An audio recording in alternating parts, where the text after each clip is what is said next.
제18호 태풍 차바가 진로를 바꿔 제주를 향해 북상하고 있습니다. 태풍이 강한 세력을 유지하고 있는 가운데 제주는 내일 밤 직접적인 영향을 받을 것으로 예상됩니다. 정부가 내년 제주 국립묘지 예산을 전액 삭감하고 비성묘가 아닌 납골당으로 바꾸기로 해 보훈단체들이 반발하고 있습니다. 내년 전기차 예산이 대폭 삭감됐습니다. 제주 지역 전기차 보급에 차질을 빚을 것으로 우려됩니다. 제주 출신 감독이 해녀를 주제로 7년 동안 촬영한 다큐멘터리 영화 물숨이 전국적으로 개봉해 관심을 끌고 있습니다.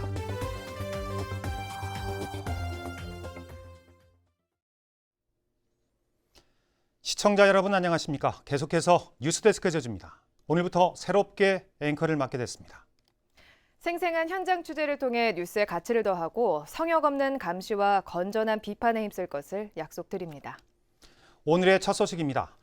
일본으로 향할 것으로 예상됐던 제18호 태풍 차바가 갑자기 진로를 바꾸면서 제주가 내일 직접적인 영향을 받게 될 것으로 보입니다. 태풍의 강도가 강해 강풍과 폭우를 동반할 것으로 보여 피해를 입지 않도록 사전에 철저히 대비를 해야 할 것으로 보입니다. 박주연 기자가 보도합니다. 일본 오키나와 부근에서 북상하고 있는 제18호 태풍 차바. 태풍의 눈이 뚜렷하게 확인될 정도로 매우 강한 중형 태풍으로 중심부에는 초속 50m의 강풍이 불고 있습니다.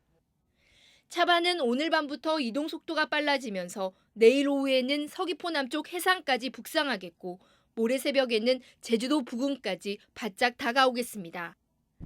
이에 따라 제주는 내일 밤부터 모레 새벽 사이가 태풍의 최대 고비가 될 것으로 보입니다. 초속 30m가 넘는 매우 강한 바람이 불겠고 해안에는 50에서 150mm, 산간에는 250mm가 넘는 많은 비가 내릴 것으로 보입니다. 지금 현재 북위 30도 부근에 28도의 고수온 지역을 지나면서 많은 비와 함께 매우 강한 바람을 유지하고 있는 상태에 있습니다. 제주도는 재난안전대책본부를 가동해 사전 점검을 철저히 하도록 지시했습니다. 탐나 문화제를 앞두고 설치했던 무대를 모두 철거하고 어선 2,000척도 대피시키기로 했습니다. 건축 현장의 울타리 시설이라든가 이런 강풍에 취약한 이러한 시설들에 대해서 사전 점검에 철저를 기해 주시기 바라겠습니다. 올해 우리나라에 영향을 미치는 첫 번째 태풍인 차바는 지난 2013년 10월의 태풍 다나스와 진로가 비슷합니다. 3년 전에도 항만시설 파손과 농작물 침수 피해가 잇따랐던 만큼 철저한 대비가 필요해 보입니다. MBC 뉴스 박주연입니다. 새누리당이 내일부터 국정감사에 복귀하기로 결정해 제주 지역 주요 기관들에 대한 국정감사가 정상적으로 진행될 것으로 보입니다. 국회 국토교통위원회는 오는 7일 제주도청에서 제주도와 JTC를 상대로 국정감사를 실시하고 국방위원회는 같은 날 제주해군기지를 방문해 현안을 점검합니다. 안전행정위원회는 오는 11일 제주도청에서 제주도와 제주지방경찰청에 대한 국정감사를 실시합니다. 국가유공자와 가족들의 오래된 소망인 제주 국립묘지 조성 사업이 차질을 빚고 있습니다. 정부가 비성묘를 납골당으로 바꾸겠다며 내년 예산을 삭감했습니다. 벌써 네 번째 계획이 연기된 건데 보훈단체들이 강하게 반발하고 있습니다. 김항섭 기자의 보도입니다. 나라를 위해 목숨을 바친 호국영령이 잠들어 있는 충원묘지. 국가보훈처가 1만기 규모의 제주 국립묘지 조성을 추진하고 있는 곳입니다. 내년 하반기에 착공해 2019년에 문을 열 예정이었지만 공사를 시작도 할 수 없게 됐습니다. 내년 정부 예산안에 들어가야 할 공사비 140억 원이 한 푼도 반영되지 않았기 때문입니다. 기획재정부가 예산을 줄이겠다며 비성묘에서 납골당으로 바꾸자고 권고했다. 보훈처가 거부하자 전액 삭감해버린 겁니다. 기재부에서는 예산 절감을 이유로 봉안당 방식으로 권유를 하고 있어서 서로 부처 간에 입장 차이가 있어서 예산 반영이 안 됐습니다. 예, 중간 설계 단계 있잖아요. 가장 큰 건 그거죠. 어떤 형태로 할지에 대해서도 추가로 좀 논의를 해봐야 되는 거고요. 제주 출신 6.25 전쟁과 베트남 전쟁 참전 용사는 11,000여 명. 납골당은 국가유공자들에 대한 예우에 어긋난다며 반발하고 있습니다. 6.25 때 나가가지고 나라를 구한 그 분들인데 이제 납골묘로 하면은 우리가 예의가 안 되는 거죠. 돌아가는 분들은 그냥 방치하는 거 작으면 안 되니까 묘를 비석세워가지고. 정부가 국책 사업으로 추진하기로 한 지난 2009년 이후 4차례나 예산이 삭감되며 착공이 연기된 제주 국립묘지. 제주 지역 홀대로원까지 불거지며 논란이 커지고 있습니다.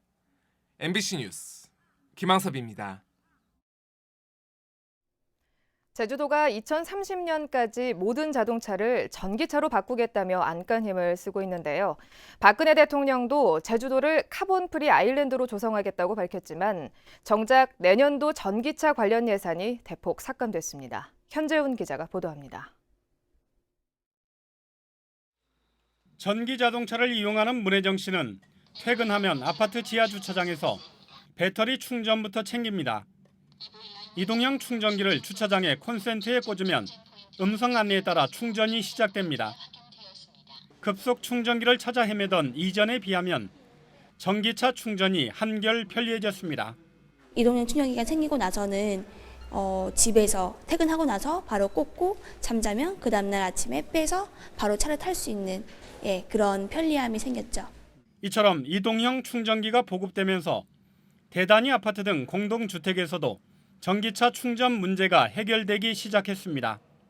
일반 차량이건 전기 차량이건 구분 없이 주차를 할 수 있기 때문에 그 전기차를 이용하는 분들에게 전혀 이제 불편함이 없도록 돼 있는 거기 때문에 그야말로 이제 충전기 문제는 완벽하게 해결이 될 걸로 그렇게 전망이 되고 있습니다. 문제는 전기차 메카 조성을 위한 정부의 의지입니다.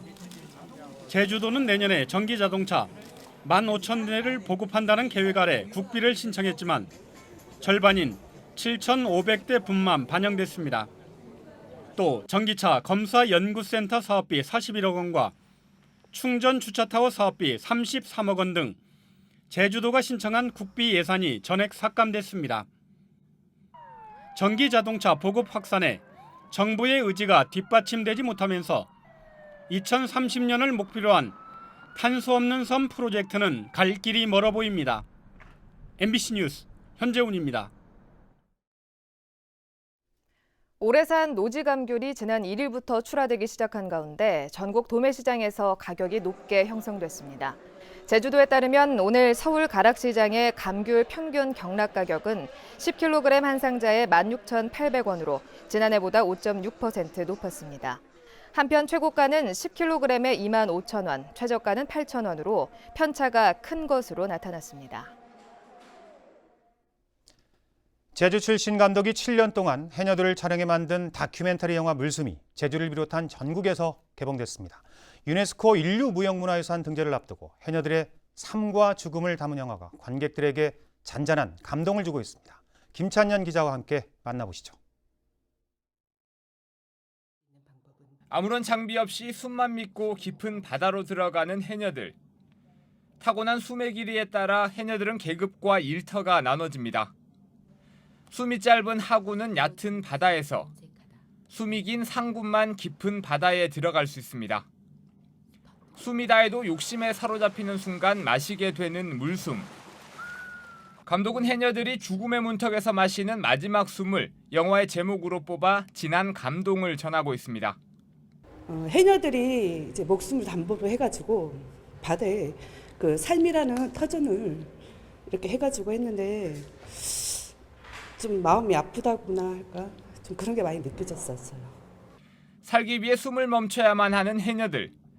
숨을 담보로 일터에 나가는 이들의 사계절을 카메라에 담는 데만 7년이 걸렸습니다.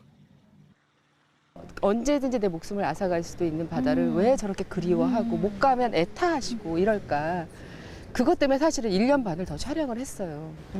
그래서 나중에 알게 됐죠. 욕심내지 않으면 바다는 친정엄마처럼 다 줘.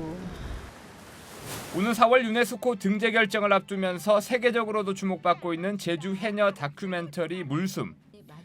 삶과 죽음의 경계에 살아가는 제주 해녀들의 모습을 생생하게 전하면서 잔잔한 감동을 주고 있습니다. MBC 뉴스 김찬년입니다. 개천절과 중국 국경절 연휴를 맞아 제주를 찾은 관광객 기록이 경신됐습니다. 제주도 관광협회에 따르면 지난 1일 하루 동안 제주를 찾은 관광객은 62,600여 명으로 종전 기록인 지난 7월 30일에 5만 9천여 명을 2달 만에 넘어섰습니다. 한편 올 들어 어제까지 제주를 찾은 관광객은 1,210만 명으로 지난해보다 20% 늘었습니다. 제주도립 김창열 미술관이 개관한 지 일주일 만에 비가 새 부실공사 의혹이 제기되고 있습니다. 제주도는 지난달 30일 김창열 미술관의 천장과 벽체에 틈이 생겨 빗물이 새는 누수 현상이 확인돼 하자보수 공사에 들어갔다고 밝혔습니다. 김창열 미술관은 지난 2014년부터 92억 원을 들여 지난달 24일 한경면 저지문화예술인 마을에 개관했습니다. 오늘 아침 7시 20분쯤 서귀포시 법한포구 앞바다에서 경북 구미시 37살 황모 씨가 숨진 채 물에 떠 있는 것을 해경이 발견했습니다. 해경은 포구에서 황 씨의 것으로 보이는 자전거와 신발, 가방 등이 발견됨에 따라 정확한 사건 경위를 조사하고 있습니다. 제주 4.3연구소는 성명을 통해 최근 국정감사에서 4.3 사건이 공산 폭도들에 의해 일어난 사건이라고 말한 이기동 한국학중앙연구원장은 사퇴하라고 요구했습니다. 4.3연구소는 연구원 측이 지난해 발간한 광복 70년사에서도 제주 4.3 사건에 대한 역사를 왜곡하고 부적정 평가를 한 것으로 드러났다며 이런 내용이 국정 역사 교과서에 포함되는지도 주시하겠다고 밝혔습니다. 국공립 박물관이나 미술관, 청소년 수련원 등에 배치해야 하는 문화예술교육사가 제주에는 전혀 없는 것으로 나타났습니다. 더불어민주당 오영훈 의원은 국정감사 자료를 통해 문화예술교육지원법에 따라 올해 2월까지 국공립 교육시설에 문화예술교사를 의무적으로 배치해야 하는데도 제주에는 한 명도 배치되지 않았다고 밝혔습니다. 또 제주지역지원위원회와 지역협의회도 운영되지 않은 것으로 확인됐습니다. 제주 MBC 뉴스데스크를 마칩니다. 시청해주신 여러분 고맙습니다.